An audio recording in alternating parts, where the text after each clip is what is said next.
Less than 12 months ago, I ran a small car yard, played various sports, spent time with family and friends. I was working full-time. Then they break the news to you that you only have 3 years to live. That is a doctor's easy way out. It's not necessarily a fact.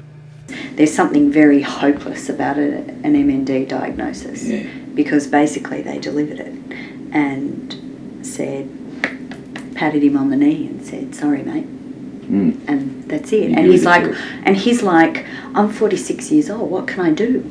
And they're like, nothing.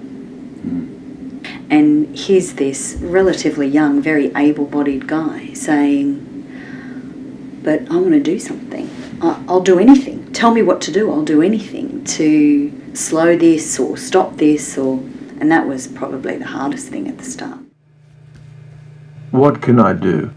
Very little. I can breathe, see, feel, hear, taste and think. That's about it. All the doctors say that there is no pain with MND. They all forget about mental pain. Try to imagine your body slowly stopping working before your eyes. No pain. Well, you live with MND and you will understand.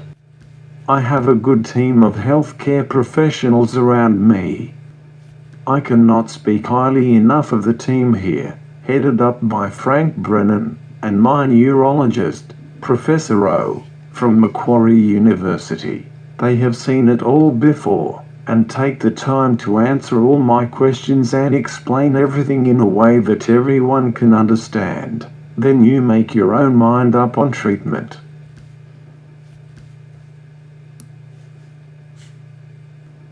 People think, because you can't talk, you must be deaf. So many people assume that.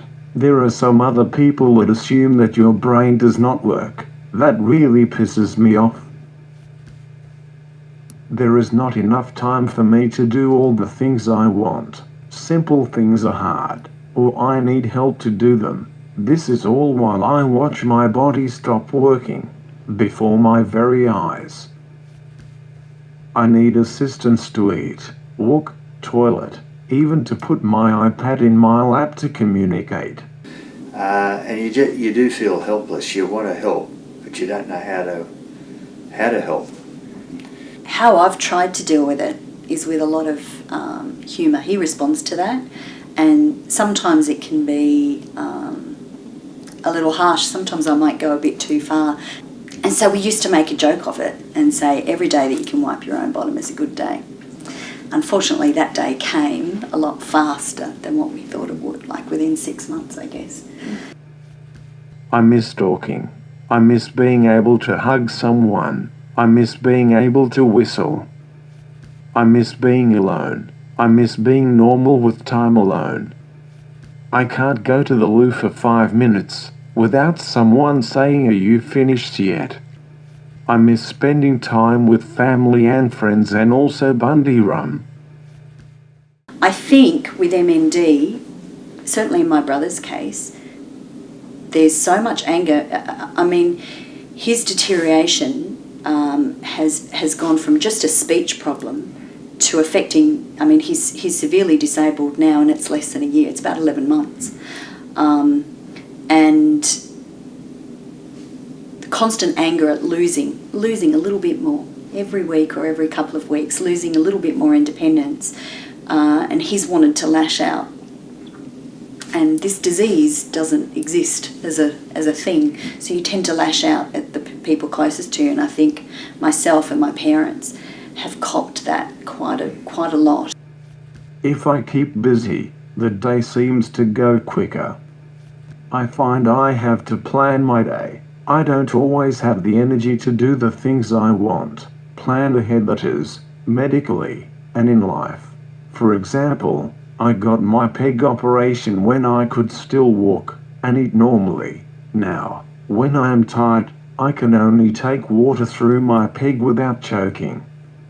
I don't think any parent ever thinks that they're going to bury one of their children, and that's the prospect we're going to have to face up to.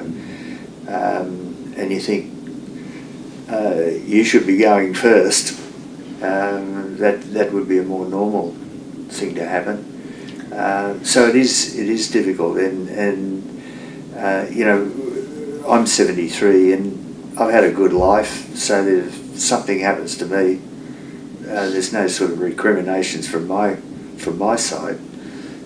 That's life. You know, you come and you go, but it's pretty hard for someone at 47.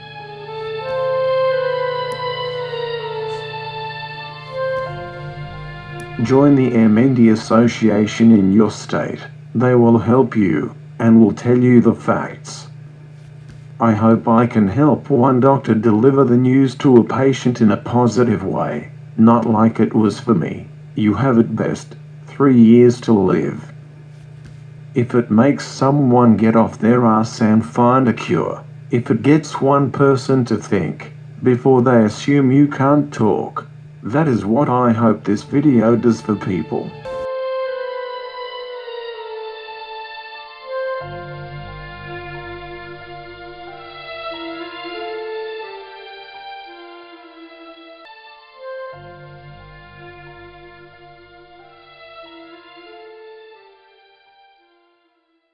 In about June of 2012, Margaret became ill. We took her straight to St George Hospital and she was in there for 10 days, at the end of which she got the diagnosis that she had MND, Motor Neurone Disease. It could have got past us in the early stages because she had sinusitis and sinusitis, and she was waiting on a new denture. So we put the slurred speech, I did, initially down to that, until she went into hospital 9th of June last year. And from that point on, when she came out of hospital, Dr. Ip, the consultant neurologist at St George, referred her to the MND clinic at Calvary, Frank Brennan and Patsy, Carmen, and the wonderful people that work in that department as in the other parts of the hospital. She gets out in the kitchen and she can cook a meal.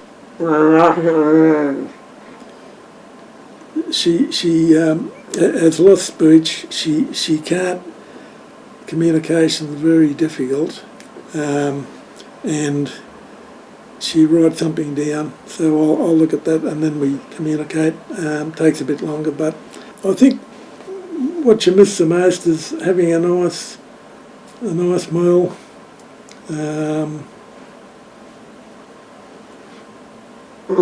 What communication? I can't communicate. I can't go out for lunch. I can't ring people.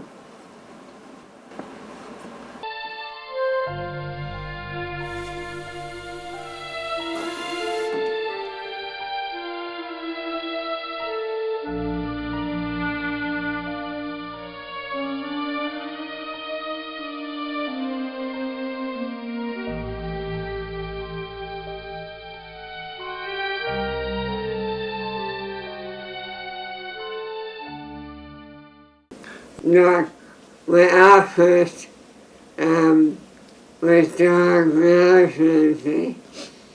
Like I went to it, I was in an absolute state of work. I really was. Yeah, because I had such a busy life. It all had come to an end. As long as I possibly Her independence as long as she possibly can. A week or so ago, Marg had a fall in the yard. She overbalanced while attempting to pick up a set of keys on the ground, and when she fell, she refractured her left arm, and now she's back in Calvary. She has a sling on to support the arm until such time as it recovers. I'm not going to be kept alive. You know, we have a plan. If required, you know, we'll No, I shall follow things. yeah, well, yeah, she doesn't want to be kept on any type of life support. We've discussed all this with each other and Dr. Brennan, but we're not there yet. So keep cooking in that kitchen there.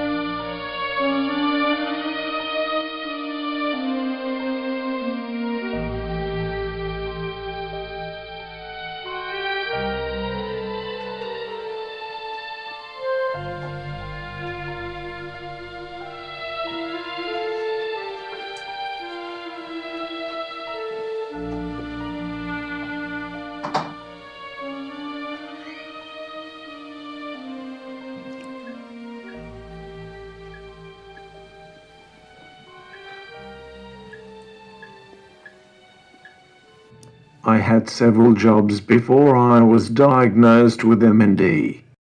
I started out working in the local Coles store. I've been an apprentice butcher, apprentice electrician. I completed a plumbing apprenticeship, groundsman, beach inspector. I served 29 years in the NSW fire brigades where I attained the rank of inspector. I had a plan to start my own business shark-proofing harbourside pools in Sydney Harbour. I've accepted my lot pretty much from when I was diagnosed. As each progression eventuates, I learn to cope with the status quo. You can only do what you can do, no matter how long it takes. I am under no illusion that if not for my wife Jan, I would be in full-time care in a nursing home. I cannot imagine what it would be like to face this disease by myself. The absence of my family is to me unfathomable. Well, I'm Chris's primary carer. I've got a son, Adil, that lives in the Shire, and you know he comes over a fair bit. But as far as caring for Chris, it's me that's doing it. When he can't walk at all, I'm not looking that far ahead. There's no point. It might never happen. His walking might not completely pack it in before something happens. So I'm not looking that far ahead, really. And what you worry about never happens, so I'm not worrying about what may not happen down the track. I'm not being naive and not realising that it's not going to happen, because it probably will, but I'll cross that bridge when I come to it. Well, I'm a pretty positive sort of person anyway. I don't suffer with anxiety or depression. I think anyone who did that's a carer would find it a lot more difficult. I don't. I mean, don't get me wrong, I've hit the wall a few times, but I'm not waiting till I hit the wall again before I have a break. And I have massages to relieve really stress, I guess. But I have a buddy that I walk with all the time, so I get to say what I want to say. That helps. One of the symptoms of MND is inappropriate laughter or crying. Apparently, I've been blessed with more than my share of the former. I'm always laughing. I especially miss my gardening. I also enjoy collecting orchids and bromeliads. I don't get to care for them other than applying fertilizer, but I get pleasure when they all flower. Don't be selfish when it comes to respite for the carer. Remember, if the carer can't cope, the patient can't function.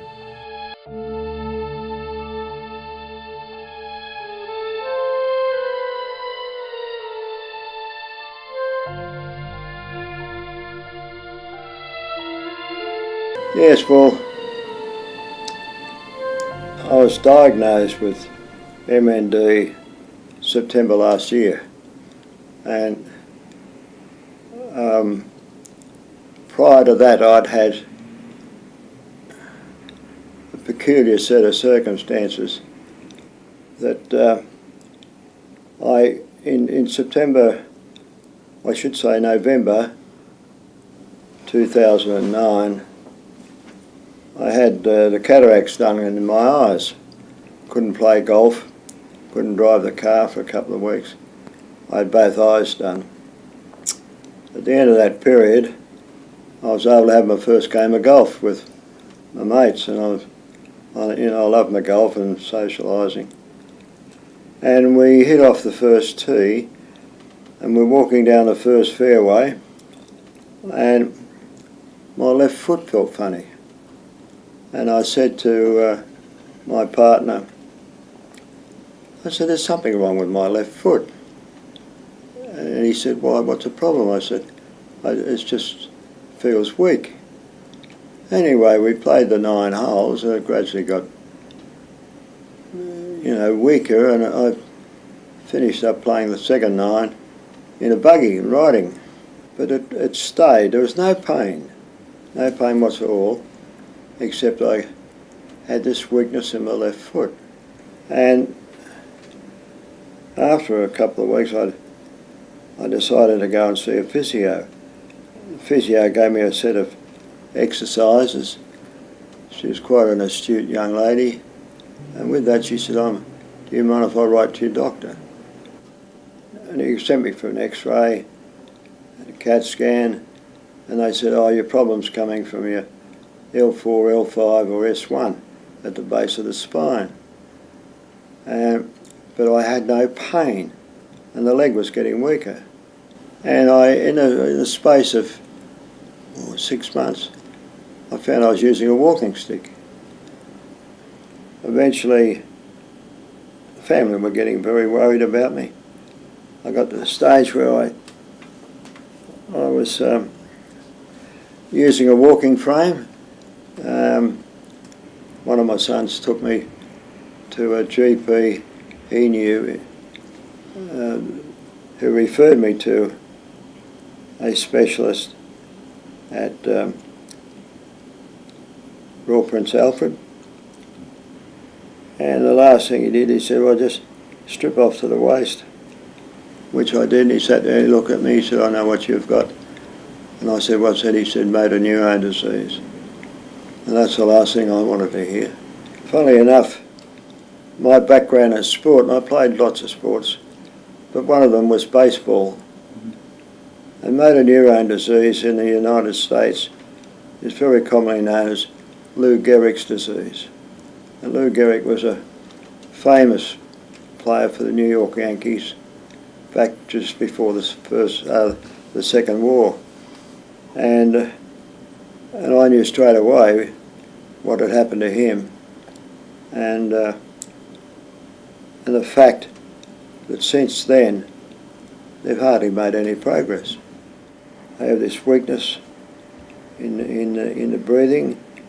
One of the things that's really kept me going is the what they call in hospitals a BiPAP machine, which is a breathing apparatus that helps control your breathing, and I sleep with that every night.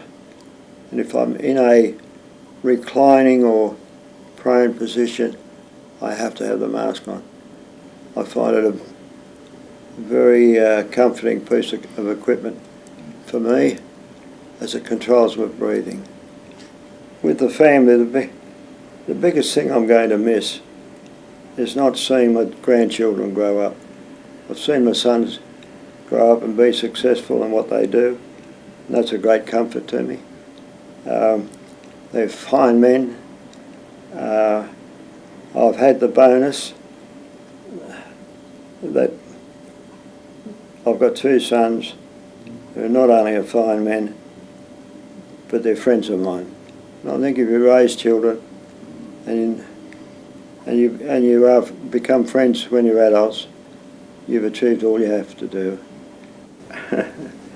One of my wife's favourite sayings, and it's a beautiful one: you innovate, adapt and overcome.